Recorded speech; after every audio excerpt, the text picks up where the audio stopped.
인생을 살다 보면 자기밖에 모르면서 쉽게 화를 내는 사람을 만납니다. 먼 길을 걷다 보면 길거리에 있는 온갖 쓰레기를 만나게 되는 것처럼 말이죠. 쓰레기는 쓰레기일 뿐하고 내 갈 길을 가면 좋겠지만 가까운 사람일수록 현실적으로 생각처럼 쉽진 않습니다. 이런 무례한 사람들에게는 어떻게 대처해야 할까요? 가장 최고의 복수는 무관심하게 살아가는 겁니다. 하지만 여러분, 이런 생각도 들지 않나요? 무관심도 수준이 맞는 사람에게만 통합니다. 그냥 100배로 똑같이 복수를 해야 합니다. 맞습니다. 무관심보다 센 복수는 100배, 1000배로 갚아주는 겁니다. 그만큼 정말 복수하고 싶은 마음이 큰 거겠죠. 그래서 이번 영상에서는 무례한 사람을 확실히 제압하는 방법과 못된 사람들에게 이용당하지 않는 인생 조언을 들려드리려고 합니다. 영상 아래에 좋아요와 구독 버튼 한 번씩 눌러주시면 정말 감사하겠습니다. 지금부터 시작합니다. 첫 번째, 사람은 고쳐 쓰지 못한다. 어느 60대 노년의 말에 많은 사람이 공감을 보냈다. 욱하는 사람과 30년 살았더니 남는 건 질병밖에 없네요. 저희 남편이 이런 사람인데 상처가 깊어서 옆에 가고 싶지도 않습니다. 맞다. 나에게 쉽게 욱하는 사람은 다름 아닌 바로 같이 사는 사람이다. 왜 유독 가까운 사람에게 함부로 행동할까?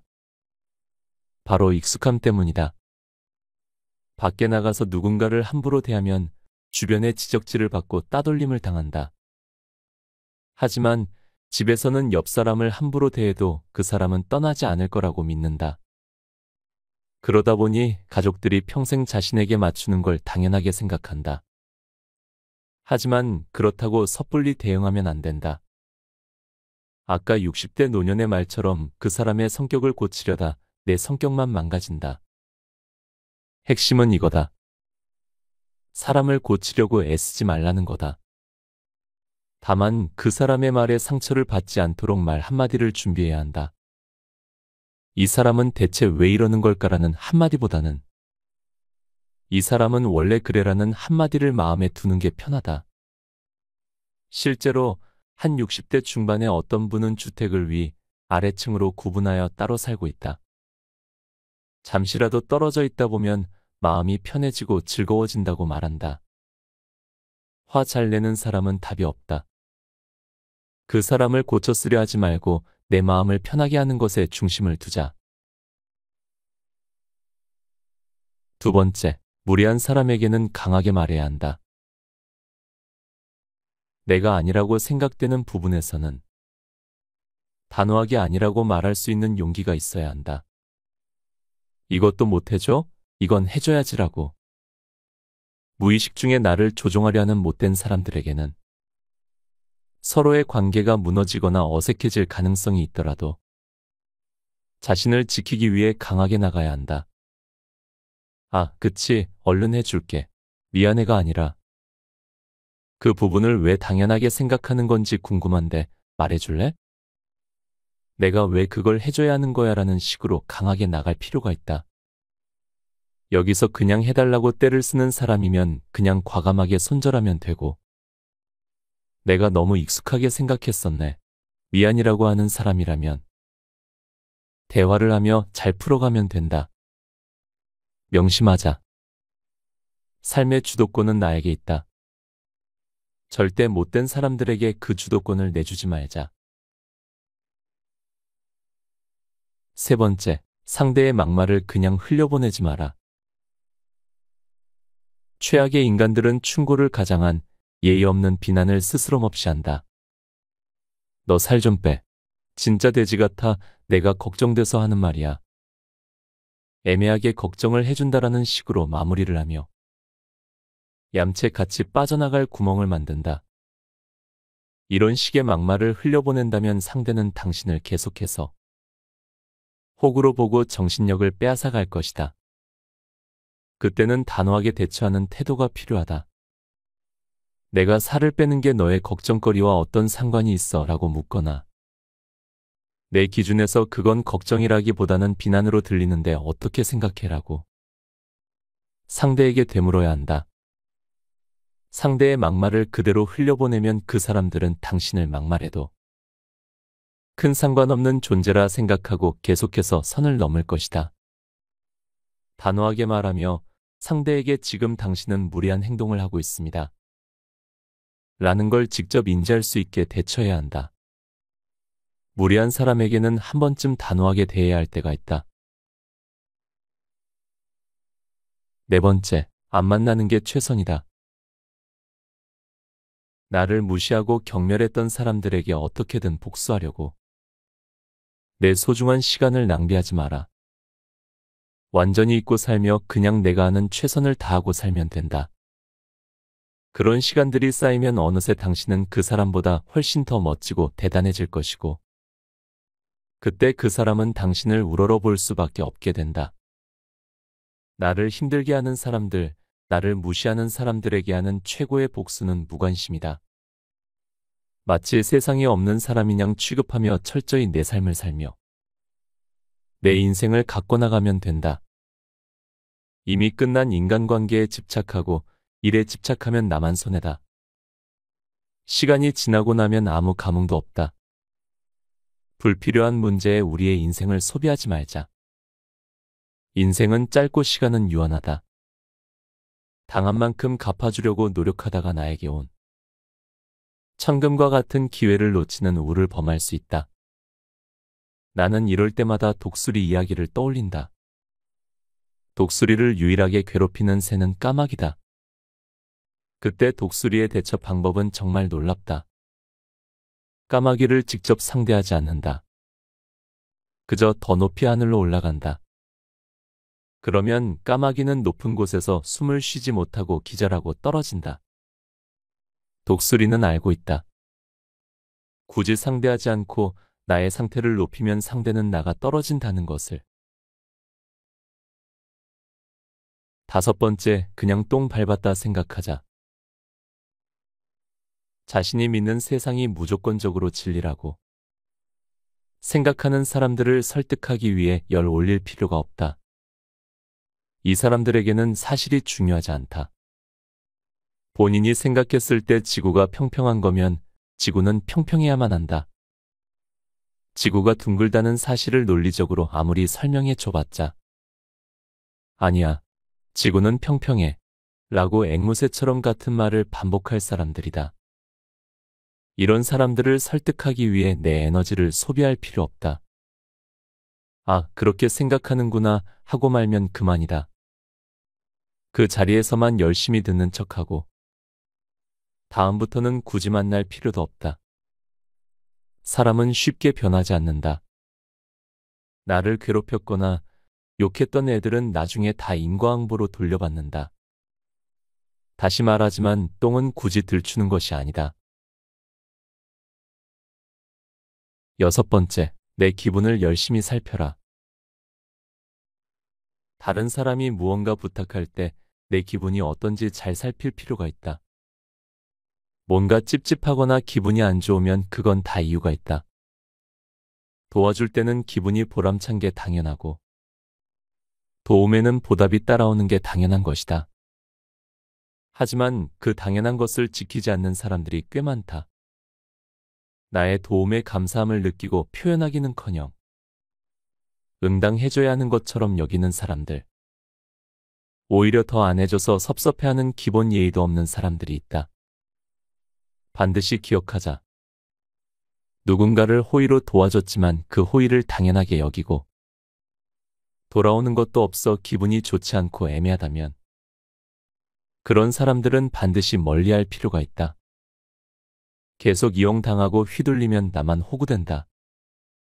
명심하자. 나만 배려하다가 나만 호구된다. 일곱 번째, 모든 부정적인 사람에게 구제했으며 시간 낭비하지 마라. 뭐만 하면 아닌데 그게 왜 그렇게 되는 건데 반대 경우도 고려해 봐야지라며 끊임없이 반박하고 태클하는 사람들이 있다. 그런 사람들에게 짜증을 내며 재반박을 한다고 하더라도 그 사람들은 다시 반박을 할 것이다. 이 사람들의 가장 큰 목표는 나를 화나게 하는 것이니까 상대의 얕은 도발에 넘어가는 순간 그들은 속으로 쾌재를 부를 것이다. 그러니 그런 사람들에게 먹잇감을 제공하지 말고 시간 낭비하지 마라. 그게 나의 정신력을 지키는 가장 좋은 방법이다. 아까도 말했듯이 똥을 만나면 피하는 게 상책이다. 8번째, 설득하려고 애쓰지 마라. 어떤 억울한 일을 당하거나 야비하고 짜증나는 일을 당했다고 하더라도 그 일을 계속해서 파고들면 나만 손해다. 결국 그 일의 승자는 아무도 없기 때문이다. 물론 반드시 해결해야 되는 문제라면 당연히 해결하려고 최선을 다하고 노력하는 게 맞지만 그냥 넘어가도 별 문제 없고 괜찮은데 괜히 신경이 거슬리거나 상대방에게 한 방 먹이고 싶어 칼을 갈고 있다면 그 칼은 내려놓는 게 나의 정신 건강에 훨씬 좋다. 어차피 상대방을 찌른다고 해도 상대방도 나를 찌르게 되어 있고 누가 덜 많이 찔렸냐, 더 많이 찔렸냐의 차이지. 서로가 상처투성이가 되는 건 매한가지기 때문이다. 그냥 그런 상황에서는 반드시 복수를 하기보다는 그냥 너는 인생 그렇게 살아라 라고 생각한 뒤 내 인생을 더 열심히 사는데 온 정신을 집중하는 게 훨씬 더 생산적이다. 내가 좋아하는 말이 있다. 대장부는 소인배와 논하거나 싸우지 않는다. 대장부처럼 살다 보면 내 주변에도 대장부같이 든든한 사람들이 모일 것이다. 9번째, 내 일을 열심히 하면 된다. 누가 뭐라고 해도 삶의 주도권은 나에게 있다. 다른 사람의 일에 신경 쓸 새 없이 내 일이나 열심히 하며 부지런히 살아가자.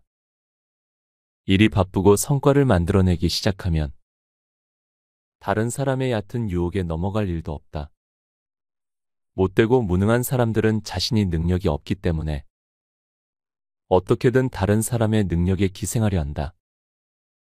말로는 간이고 쓸개고 다 빼줄 것 같이 하지만 정작 그 사람의 목표는 나를 이용하고 조종하려는 것이다. 그러니 그런 사람들에게 이용당하지 않기 위해선 철저히 내 일에 집중하고 최선을 다하자. 명심하자. 내 인생이 바쁘고 보람차면 상대방의 수가 낮은 유혹에 넘어갈 일도 없다. 내 삶은 내가 지킨다. 마지막, 나부터 챙겨라. 내 코가 석자인데 남부터 도우려는 사람들이 있다. 물론 봉사나 선한 마음을 폄하하는 건 아니다.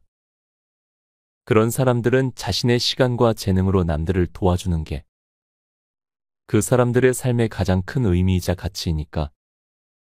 하지만 그렇지 않다면 각박한 세상에서 일단 나부터 챙기고 내가 똑바로 서야 한다. 마음의 여유가 있어야지 세상을 보는 시야가 넓어지고 지갑에 빈틈이 없어야지 못된 사탕발림에 넘어가지 않는다. 나 자신이 단단하면 다른 사람이 아무리 이용하고 흔들려고 해도 절대 흔들리지 않는다. 내 의견과 생각을 당당히 표현하자. 한 번은 속을지라도 두 번은 속지 말자. 나와 가장 가까운 사람은 나임을 기억하자. 내 기분과 마음을 가장 먼저 생각해야 한다. 책 곁에 두고 방송 이어갑니다. 편안한 노후를 위한 인간관계 조언 5가지. 첫 번째, 남에게 힘든 얘기 털어놓지 마라. 남에게 힘든 얘기 털어놓으면 자기 자신만 손해다. 처음에는 잘 들어주고 진심 어린 위로와 공감을 해주던 상대방도 당신이 계속 힘든 얘기만 하면 지치고 힘들어하고 나중에는 당신을 피할 것이다.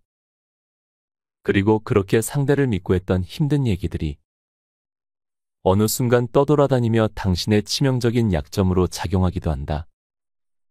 뿐만 아니라 힘든 얘기를 하는 순간 나는 그 일을 제대로 하지 못한 변명을 찾게 되고 정신승리를 하게 된다. 모든 사람의 실패에는 사연이 있다. 이게 안 돼서, 저게 안 돼서, 열심히 했는데 운이 따르지 않아서 등등. 하지만 진짜 성공한 사람들은 실패를 할 수밖에 없었던 불가피한 사연을 만들어 자신을 어필하기보다 그 실패의 원인을 제대로 분석하고 개발하며 행동으로 증명한다. 명심하자. 힘든 얘기를 자주 하면 상대방도 힘들고 나도 힘들어진다. 서로가 힘이 되어주는 존재가 오래간다. 두 번째, 반드시라는 건 없다. 모든 질문에 답하지 않아도 된다. 상대방의 부탁을 반드시 들어줄 필요도 없다. 무례한 사람의 성의 없는 사과에 애써 용서해줄 이유도 없다. 내 정신 건강을 위해서 반드시 기억해야 할 사실이다. 꼭과 반드시를 버리면 훨씬 더 삶의 질이 올라간다. 세 번째, 요령껏 거짓말하자. 거짓말을 권하는 건 아니지만 선의의 거짓말은 반드시 필요하다. 정말 솔직하게 상대방에게 다 말하면 세상의 평화는 사라진다. 가끔은 별로라도 괜찮다고 해주고 아니더라도 맞다고 해주자. 솔직하게 만들어서 괜히 분란이나 문제를 일으키면 오히려 훨씬 더 난감한 상황이 온다. 적당히 눈치껏 거짓말하고 효율적으로 살면서 내 정신 건강을 지키자. 어차피 나의 진정성은 그거 하나에 흔들리지 않는다. 네 번째, 무엇보다 내가 우선이다. 사회생활하면서 반드시 남에게 맞춰줘야 되는 경우를 제외하고는 자기를 중심으로 생각하고 말할 필요가 있다. 모든 초점을 상대방이 아닌 나에게 맞추고 행동하자. 내 정신 건강을 위해서 반드시 필요한 태도다. 누군가는 계산적이라고 생각할 수도 있지만 이 모든 건 상대에 따라 달라진다. 나를 배려하고 아끼는 사람에게 이런 태도를 가지라는 게 아니다. 내 정신 건강을 위협하는 사람, 내 자존감을 깎아내리려는 사람, 내 삶을 마음대로 평가하는 사람들에게 냉정하고 계산적인 태도를 가지라는 것이다. 나를 가장 잘 지킬 수 있는 건 바로 나 자신임을 기억하자.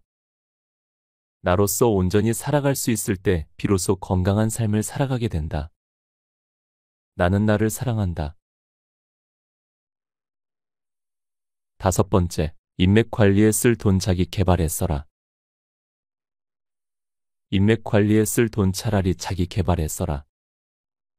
우리가 초등학생과 대화를 한다고 생각해보자. 초등학생을 무시하는 건 아니지만 현재 우리가 겪고 있는 가치관과 인생의 고난을 초등학생들은 이해하지 못할 것이다. 그리고 우리도 그걸 무의식 중에 알기에 초등학생의 눈높이에 맞춰 대화를 하게 된다. 처음에야 신선하고 좋을 수 있지만 결국 시간이 지나면 대화 거리가 떨어져 금방 할 말이 없어진다.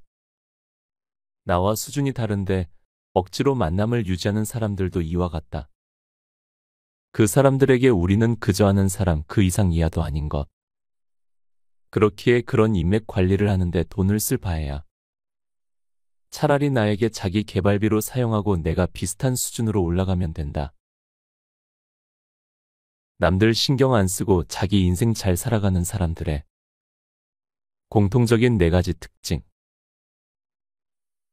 첫째, 자기가 하고 싶은 일이 명확하다.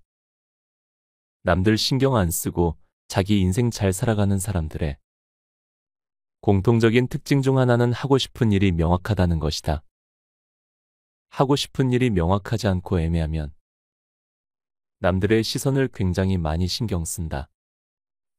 이거 뭔가 사람들한테 얘기하기 좀 그런데 이거 돈은 될라나? 사회적인 기준이나 사람들의 시선에 따라 직업이나 꿈을 선택한다. 그러다 보면 당연히 그것을 지속하기는 힘들다.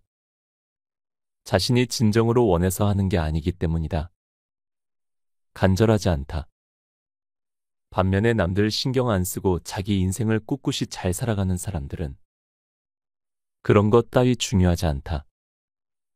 강력한 자기 확신이 있고 하고 싶은 일이 정말로 명확하기 때문에 누가 뭐라고 한들 나는 내 갈 길 간다. 마음으로 꿋꿋이 목표를 향해 걸어간다. 얼마나 돈을 많이 버는지, 사회적으로 얼마나 인정을 받는지, 그런 것보다는 자신의 가슴이 뛰는지, 자신이 이 일을 할 때 진정으로 행복한지가 우선이다. 그렇기에 남들 신경 쓸 시간의 일에 집중하고 몰입하는 게 훨씬 더 남는 장사라는 생각이 확고하다. 그리고 중요한 건 그런 사람이 진짜 매력적이다. 둘째, 아쉬움이 크게 없다. 그들은 바쁜 와중에서도 지금 삶에 만족하기에 아쉬움이 없다. 남들은 해봐야지, 했어야 했는데 라며 뒤늦게 후회하는 것들을 어떻게든 시간을 내서 경험해봤기에 당장 지금 죽어도 재밌는 인생이었다라며 깔끔하게 눈 감을 수 있는 것이다. 우선적으로 도전을 한 뒤 잘 맞으면 계속해서 그것들을 삶에 추가해 인생을 훨씬 더 풍요롭게 만들고 잘 안 맞으면 이건 나랑 잘 안 맞네 라고 하며 안 하면 된다. 누군가의 인생 버킷리스트를 그들은 1년 만에 달성하기도 한다. 특출난 능력이 있어서 그런 건 절대 아니다. 그들은 두려움을 이겨내고 일단 해본다. 그게 그들의 가장 큰 장점이다. 남을 신경 안 쓰는 대신 남 핑계도 대지 않는다. 그러면 아쉬운 게 크게 없다. 셋째, 기분 관리를 잘한다. 감정적으로 접근해서 일을 그르치는 것을 절대 하지 않는다. 이 사람들은 기본적으로 자존감이 높아. 상대가 자신에게 감정적인 도발을 하거나 시비를 걸어도 그냥 그러려니 하고 넘긴다. 하수들의 얕은 도발에 응해봤자 자신의 소중한 감정 낭비라는 가치관이 확고하기 때문이다. 만약 상대방이 비판이 아닌 무례한 비난을 하더라도 그 비난에 감정적으로 대응하지 않고 그런 말을 하시는 이유가 뭘까요? 라며 감정을 섞지 않은 채 무표정으로 물어본다. 감정의 동요를 예상했던 상대방은 그런 반응에 오히려 당황하고 더 이상 그런 행동이나 말을 하지 않는다. 책 곁에 두고 방송 이어갑니다. 넷째, 기대하지 않는다. 어떤 것을 하든 기대하지 않는다. 인간관계에서도 과도한 기대를 하게 되면 실망을 할 수밖에 없다. 내가 생각하는 상대방에 대한 애정은 6인데 상대방은 나를 1호밖에 보지 않으면 당연히 상처받는다. 하지만 내가 애초에 상대방에게 그런 기대를 하지 않으면 상처받을 일도 없다. 일이나 어떤 경험에서도 마찬가지다. 그들은 애초에 어떤 경험을 할 때 이 경험이 나에게 의미가 있을 것인가 아닌가만 고려한다. 그렇기에 실패에 대한 기대, 성공에 대한 기대를 하지 않으니 당연히 도전을 두려워하지 않을 수밖에 없다. 이런 삶에 대한 적극적인 태도가 그들의 인생을 더욱 풍요롭게 만들어준다. 곁에 두고의 짧은 생각. 결국 인생에서 진정한 복수란 남을 이기는 것이 아니라 자신의 삶을 가장 보란듯이 살아가는 것이라고 생각합니다. 어쩔 수 없이 세상에는 다양한 사람들이 있고 때로는 우리를 무시하고 가치를 깎아 내리는 사람들도 있습니다. 하지만 그런 사람들에게 시간과 에너지를 낭비하는 것보다 우리 자신의 삶을 더욱 유의미하고 풍부하게 만드는 데 집중해야 합니다. 우리의 진정한 가치는 남이 정하는 것이 아니라 우리 스스로가 만들어가는 것입니다. 타인의 무례함에 대응하는 가장 효과적인 방법은 그것이 우리의 삶에 미치는 영향을 최소화하고 우리 자신이 추구하는 가치와 목표에 더욱 집중하는 것입니다. 우리가 진정으로 자신의 가치를 알고 나를 중심으로 살아갈 때 타인의 부정적인 영향력은 점차 힘을 잃게 될 것입니다. 그것이 바로 우리가 추구해야 할 진정한 복수입니다. 그러니 여러분, 남에게 시간을 낭비하지 마세요. 우리의 시간, 우리의 에너지, 우리의 사랑은 우리 자신과 우리가 정말로 소중하게 여기는 사람들을 위한 것입니다. 그 사람들에게 우리의 최선을 다하고 우리 자신의 삶을 가장 아름답게 꾸미는 것이야말로 모든 부정적인 에너지와 무례함에 대한 최고의 대응이자 진정한 복수입니다. 오늘도 함께 해주셔서 감사합니다. 책, 잘 살아라 그게 최고의 복수다를 읽고